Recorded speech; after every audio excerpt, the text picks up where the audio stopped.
athletes? And I said, I didn't. And we just kept going. And he's like, Marty, I get it. I'm an older guy, out of shape, private country club. You don't have to be nice to me. Be brutally honest. And I said, Jay, my sincere apologies. I said, this is on me, my fault.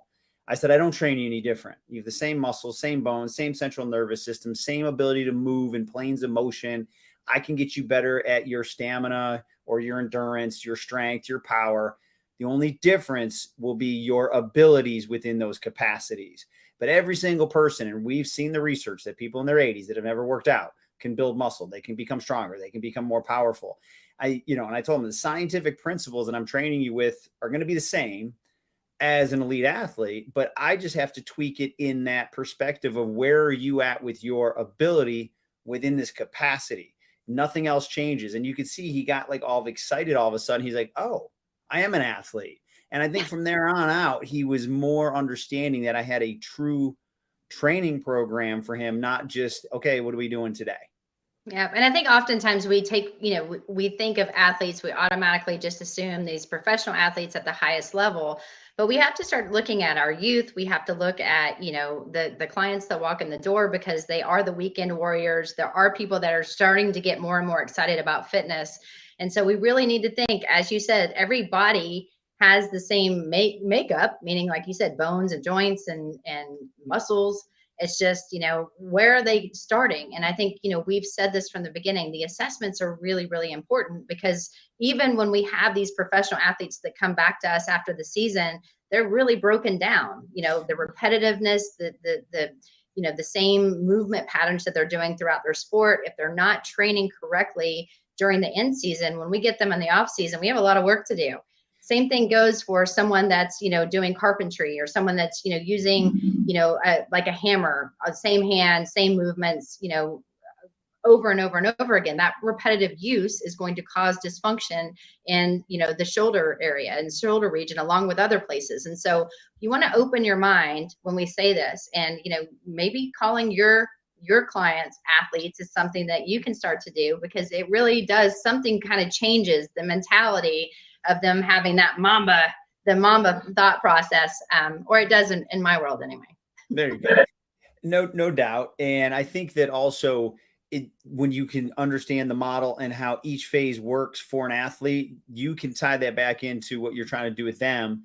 And it also helps them realize, okay, I do have to do my foam rolling or my self-myofascial techniques. I do have to do static for this phase, because they understand that this model has a very unique and distinct purpose on improving human performance. It's just where they're going to fall in that spectrum of performance, but everybody wants to improve that and be healthier. And why not aspire to be more athletic as best you can be? Absolutely. So why don't we look at what we're going to talk about, even though we've been talking about it now for a few minutes. So we're really going to see how your clients perceive themselves when you start talking to them and building the rapport. If you have clients that kind of drag in every day, hype them up, get excited, let them know today we're going to train you like an athlete. It may freak them out a little bit. They're going to think you're going to have them do burpees and all this random stuff. That is not the case. But again, it can change their mindset. And as you said, Marty, science is science. We bleed the NASM blue for a reason. We like to know that there is research behind what we're doing, the programs that we're writing. And I think it's important to really think about capacities versus abilities. What is someone able to do? What should they be able to do? And what is their capacity to do it? If someone's never ran, I'm not going to tell them to go run a 10K and let's see what they're, what they time at, when I know that they're not built for that at this moment, even though that might be their goal. Right. And, even if somebody can't run, that doesn't mean they can't improve, within that ability. They can improve their ability within the capacity of cardiovascular fitness. They may only walk. Maybe, they walk from 5 minutes to 10 minutes, from 10 minutes to 20 minutes. They start to walk uphill, whatever the case may be, but they're still improving their capacity of endurance. Right. So again, it's just on that spectrum. Yes. Glad you agree. Yes. Well, you know what? Here we go. Remember where the OPT model came from. If you listen to us every week, this is going to be like, oh, I know everything about it. But, originally when we were utilizing and beginning using the model, if you look back of the creator and the purpose of it, it was really, he was working mainly with elite athletes. And it was all of this random stuff that was out there, and he wanted a system. He wanted something because we wanted to be able to talk the same talk. If I had a client that came in, or a professional athlete, and then I gave it to Marty, I wanted to be able to talk to Marty intellectually and say, hey, on this programming, I have them in this particular phase for this reason, and then have something, to show why I'm doing what I'm doing. So therefore, my client doesn't miss a beat because I might be out of town. Well, the thing too, and I think one of the reasons why my clients stay with me what seems like forever isn't because they can't do it on their own. It's because they trust in me, and they trust in my knowledge, and they believe in the system that I use, because I don't just make up exercises out of a magazine, read something one week and then come in and try to incorporate all this craziness. I actually say, hey, yes, I am going to have you stand on this particular object on one foot doing this particular thing. But we've been on the floor for a long time. You've got good arch alignment and stability. I need to challenge that in a most unstable platform that's controlled. And if you don't own it yet, then it's just too advanced. We might try something else. So I do become creative. I don't have them do the same things, but I'm still following certain acute variables, such as the tempo, the amount of reps that they're doing, sets. And this has been the gold standard for the fitness industry for over 20 years. And so this isn't something that's like some fad. This isn't a trend. This is an actual system that's here to stay because it works. Right. Two things. One, we know it's an evidence-based methodology, comma, you're definitely dating yourself. You said look in a magazine for exercises. It's now Instagram. Oh, my bad. Because I remember when the magazine, which I had my boss ask me, hey, do you check out my Insta page? I'm like, Insta page? Hey, I'm a little bit older than you, so I remember waiting for the beginning of the month where the new magazine came out. So I was like, oh my God, she used that reference. So I had workout of the week or workout of the day or whatever it is. Now it's social media, but I understood completely what you meant. Well, and I think it's important to remind ourselves that not one size fits all. When you're designing a program, you don't want to have a program for the day unless every single client that came in had exactly the same compensations and they're exactly starting the program at the same time. Plus, I mean, if you're doing the same thing over and over again with your same, different clients that are coming in, how bored are you going to be throughout that day? And how much excitement do you have within that programming? And to me, it's little. Like, I need to change it up. I need to do things, but I also want to make sure that it's appropriate. It's not about me, but it's appropriate for my clients. And it just makes it more fun. And I don't mind working long hours when I do that. Very good. Just saying. Well said. So here, Wendy, when we put this together, we just want to kind of give an idea to everybody. Like, when we talk about physiological capacities, there's many, right? This slide covers a lot of them, right?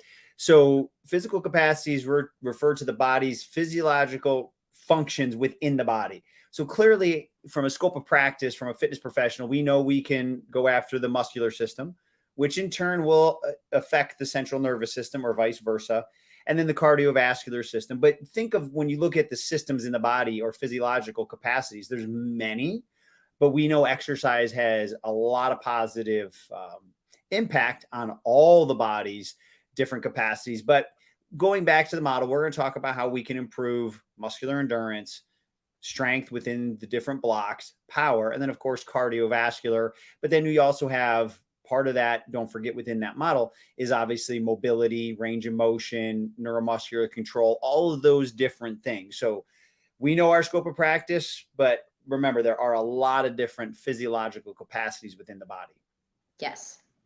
And another reason why the assessments are so important, because if you have a starting point, especially when you're starting to think about someone's lung capacity, like where are they, when you're going through the different tests, all of that can be really good information. Plus, remember, when you reassess your clients, you can also show the positive gains that they have, because if they are only looking at the scale, and we see this a lot on our Facebook page, sometimes they're not seeing those results immediately, and people want instant gratification. We all do. And so if I don't see the needle moving and I feel like I'm, on a very strict, very healthy, but strict diet, I'm looking at my calories, I'm watching what I'm eating, I'm decreasing my sugar intake, and I'm not seeing the changes, then I would get frustrated. However, if my clothes fit better, I did circumference measurements and different things like that, I see that the positives behind it.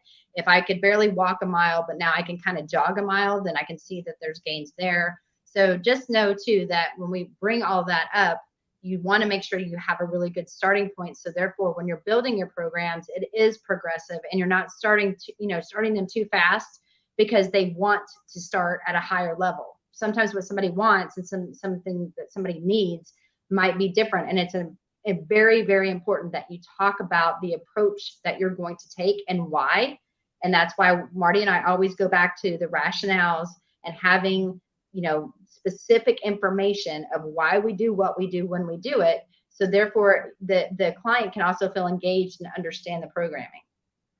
Yep. And for those of you just joining in today on the Master Instructor Roundtable, Marty Miller here with Wendy Batts, and we're talking about the concept of everybody's an athlete and how you can frame that to your clientele, use the evidence-based OPT model to get them to maybe look at their training a little bit differently and maybe get them a little excited at the same time. Yes. So when here we had to define abilities, right? Just, we've talked about abilities and capacity. So ability, you got the definition there, union of native processes and humans, and content inferred from relative permanent changes in behavior. And then there's two different types of abilities. We've got the cognitive and psychomotor. So I'm going to score some brownie points here. So if you look at cognitive, think about Peyton Manning back in his heyday. Attaboy. How he could look at the field and anticipate what was going to happen. He had a knowledge of the game. He had the mental skills to then give his physical ability the best opportunity, right? So you've got the manual and physical skills. Now I'm going to take a hit here. He was not the greatest athlete in the world physically, but because of the cognitive abilities, he was able to offset that. We know Peyton Manning was not the fastest, fleetest of foot, but because he was a Tennessee grad, I had to throw that story in there to get at least some brownie points from Miss Batts. Yes. And you know what? Peyton Manning is still one of the best athletes. And in my opinion, so again, this is live, so I'm waiting for the comments. He's my GOAT. Okay. Mine. So I know other people might have other GOATs in the world and all to you, but you know what? At least he still stands the test of time. So, and all you guys have to realize, I know how to get brownie points with Wendy. Nice. Indeed you do, Marty. Indeed you do. So next you'll sing Rocky Top and it'll just completely make my day. So might not make our people watching's day. You may enjoy, but maybe next time. Well, Marty and I, again, we go through the NASM Facebook page. And if you are new to NASM, you're new to our podcast, we want to say welcome. If you have comments, please put them in the comment board so Marty and I can make sure that we answer them to the best of our abilities. But oftentimes, when you're thinking about this diagram here, one of the things that some of the questions that we might get are, for those of you that train athletes, do you have any obstacles, or what are the obstacles? And I think for myself, going back and still working with athletes, I don't have as many obstacles as people might think. People think that when somebody comes in, that if they are a high endurance athlete, that they immediately have to go into power. If they don't feel like they're getting crushed, moving fast, explosive, that athlete is going to leave you.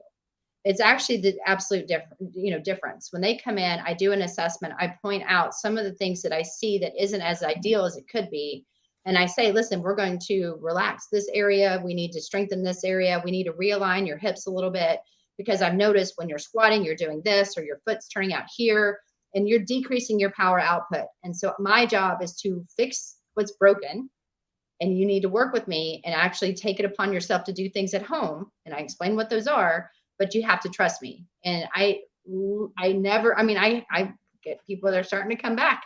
Even when they're coming home for, an off weekend, they are wanting to get on my schedule because I do make that impact and they trust me. And so it's one of those things, again, being able to explain what we're doing and then, embracing it, and then being very precise in movement. If somebody does a lateral tube walk and they look like a teapot, wrong. If their foot turns out, wrong. If their knee caves in, wrong.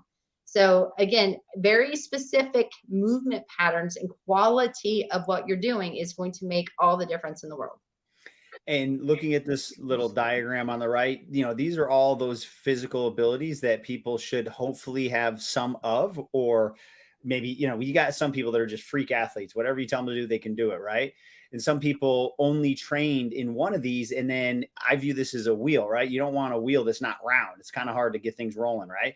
So I'm working on certain mobility or flexibility in certain areas. Maybe I've got the strength, precision would be your ability to move in space and control things. And same thing with agility. So but the good news is all this is built into the OPT model. If you're following, when we say to put in speed, agility, quickness, when we tell you to put in balance, when we tell you to put in all of those things. So just really definitely kind of validates why the OPT model was created the way it was and how brilliant it is in making sure that everyone can progress through all their different needs. But Marty, here's a question that I get all the time, and you didn't put it in the comments, guys, but I'm just going to go ahead and ask Marty the question that I get all the time, all capital ALL, all the time. How do you get it all in or all done in an hour? Very simple. Follow the model. And I know that's an easy answer, right? But if you really are very specific in your training and really understand, now let's give people a curve, right? Maybe a week, 2 weeks, even a month for some people. You're going to teach them how to do their self-myofascial techniques. You're going to teach them how to do their static or active or dynamic stretching, depending where that. You may give them part of the warm up for their core activation and things like that. But if you're really specific with your work to rest ratios and your time under tensions, it's easy to get it done in an hour. Now, there's not a lot of time to lollygag and talk and, talk. I'm sure Wendy talks about The Bachelor or Chicago Fire, whatever show is popular for her. I know Chicago Fire is. But I did not watch The Bachelor, y'all. That's why I threw it in there. But definitely, you're not going to deny Chicago Fire, Chicago everything. That's have you seen the people in Chicago Fire? No, I have not. So I'm going to get back on topic. But there's no time for lollygagging. If you're there to work, no matter what phase, you can get in an hour. Now, the first couple weeks while you're teaching people form and technique and cueing and how you speak to them, that's fine. You're gradually getting them into it. But my clients knew exactly what to do when they walked in. They knew exactly when I snapped my fingers, 5Ks, give them some cueing, boom, and off we go. So it's very, very easy to get it in an hour. Yes. And I will second that it's important to, in the beginning, that they understand your terminology and your cueing. And so when we're teaching someone the 5 kinetic chain checkpoints, I usually just teach it once. Hey, when I say your feet are turning out, like, look at what they're doing right now. To me, that's turned out. Even if it's slight, I want you to bring your toes in. So when I say bring your toes in, I mean this. Or when I see an arch in your lower back, if I tell you that I want you to tuck your butt under a little bit, so tuck your tail, this is what I mean. If your head's forward, this is what I mean when I tell you to double chin. It's important to put those cues out in the beginning. If not, it really does make your sessions afterwards so much harder. But that alignment really is going to help build their athletic ability, whether it's just moving faster, moving faster with speed, or lifting more. So, when we're talking about an athlete, there's so many different variations of athletes. And so we really want to focus on, like you said, cueing and not talking to them about your business. It's all about keeping them moving. And if they are really doing the 4-2-1 tempo in phase 1, and you're going in a vertical load, meaning one after another, after another, after another, and then having them take a small break, grab water, and repeat, there's no reason why people can't get it all in, including speed, agility, and quickness. And I'm the first to say, I do this all the time. I do this daily. So I know that it works. I know it can be done. And they keep coming back for more. They don't care about my weekend. They care about their goals, and I care about their goals because they keep paying me. So it is a win-win all around. Agreed. So now here's the thing, research, right? So just, anything we do with NASM, we're got to have that research. So clearly the model's been researched for over 20 years. If you have the text, go to your references. Obviously, you're going to have tons and tons of research, and we continue to pour into investigating even more. But a couple of things here that really matter, and again, why you want to treat everyone like an athlete and continue people through the model as they go through their lifespan. Both men and women start losing muscle mass as they age. We all know that. Most people see their muscle mass diminish around 3 to 5% per decade after 30. Now, we all know how healthy muscle tissue is and what that does for metabolism and all these other things. So this is critical. So we can't skip phases of training. Other things here, exercise interventions that include muscle power training should be prescribed to elderly individuals in order to improve their overall physical status. of this population and prevent disability. So think about a senior, somebody in their 60s, 70s and above. God forbid if they trip and fall, they better be able to decelerate weight very rapidly. If they can't, they're going to really get injured. So that's why even training your seniors into power, but also the balance. So maybe they don't even fall. That's why this model, again, treats those seniors like an athlete, even though this was designed for elite athletes. It's so important for everybody. And then based on the results found, the combination of strength and endurance training, so that concurrent training, which we have here in the model, performed at moderate volume and moderate to high intensity in an elderly population, is the most effective way to improve both neuromuscular and cardiorespiratory function. So how can you go wrong? That's true. And, you know, for anyone that's new, I think it's important to realize too that there are going to be some modifications that you're going to have to make. And, you know, I train elderly clients in power? I absolutely do. I actually wrote the senior course, like the chapter about program design for active older adults, because it's very important. I mean, not just for the statistical reasons of, you know, bone density and muscle mass, but activities of daily living. People have to move at faster speeds at different times, especially times that they may not be prepared for, because it's, you know, all of a sudden they're walking, you know, across the street, the light's turning yellow. They thought they had more time and they have to hurry across and then hop up over a curb. There are so many different reasons to train power. But if you look at phase 5 and you look at the power, you know, phase, then you're going to see a superset. So 2 exercises back to back mimicking the same muscle group. And if you have an elderly person, the 1 rep, you know, when you're looking at the strength, it's 1 to 5 repetitions. So basically a 1 rep max. And then after that, you're going to go to explosive exercises for a longer period back to back. You are not probably going to have your elderly client do a 1 rep max. That's probably not what their goal is. However, you want them to lift a heavy load for a shorter amount of reps and then have them do some explosive med ball work. It may not be the actual percentage of 10% body weight of a med ball throw. It may be something a lot lighter. It may even just be a ball that has no weight, but they have to learn to release and catch it at a different, you know, as fast as they possibly can. So you have to be creative. You have to think of what's safety first, no matter what the client, their age is or their, but it's very sure that the program fits your client. And if you have to take that model and change the variations and rep ranges or something like that in power for safety, then by all means, please make sure that you do that. And I say that because Marty and I are like, follow the model, follow the acute variables to the T, and that's the only way they're going to hit their goal. Well, yes, if they are young, they're healthy, they have that ability. But if you know you have an elderly person that's a little more frail and that you're trying to build that power production and they have, quote, earned the right to be in power, then you have to start a little bit lighter and then maybe work up to heavier loads and faster, you know, faster pace movements. Yeah, no, it makes total Just sense. wanted to Yeah, learn the model and then learn to make it your own within the boundaries of following the science. Yes. And guys, remember, we are live here today on the Master Instructor Roundtable with Marty Miller and myself. And if you have questions, please be sure to put them in the comments, because we want to make sure before the end of our podcast that we get as many questions answered as possible. Yeah. So Wendy, you know, when you and I learned this model, we learned the whole continuum at once, where it was corrective exercise, then through what we would call the PES. But at the end of the day, there's still, you know, whether you take the CPT first and get the CES and then your PES, I would highly recommend that, because you do want all 7 phases. But both of these here are continuums, right? Evidence-based systems on how to progress people. So if we start with the model, which Wendy did, we already talked about, we've got to get people to move well first in stabilization endurance. Then you have at least one choice in strength under strength endurance, which is that superset. Muscular development and max strength is going to be kind of depending on the client, but don't be surprised if people want to do that. And then we have power.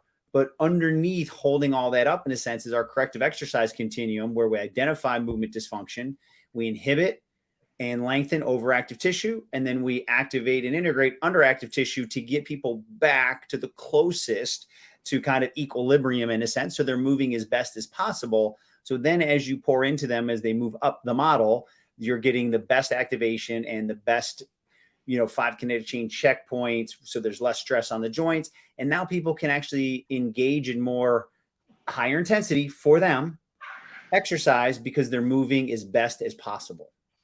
Yeah, and I think it's important to remember, Marty and I have done previous podcasts about, integrating like the corrective exercise components. So making sure that you're foam rolling or using percussion devices on the overactive tissue, like you said, and then, activating the underactive side. If you go into integration, what we're trying to do is get the upper body and lower body to play together and retrain the brain on how to utilize that newfound movement pattern and better range of motion throughout that joint. That can be taken off of the beginning portions of phase one, if you will, because phase one, you start with foam rolling, check, you did that in inhibit. You start with, lengthening, check, you did that in flexibility. So static stretching. Activation is like your core and activation if you look at the template, and then integration is your total body before you get into the body parts. So it is a continuum within the template even. So don't necessarily look at it as it's this and then that.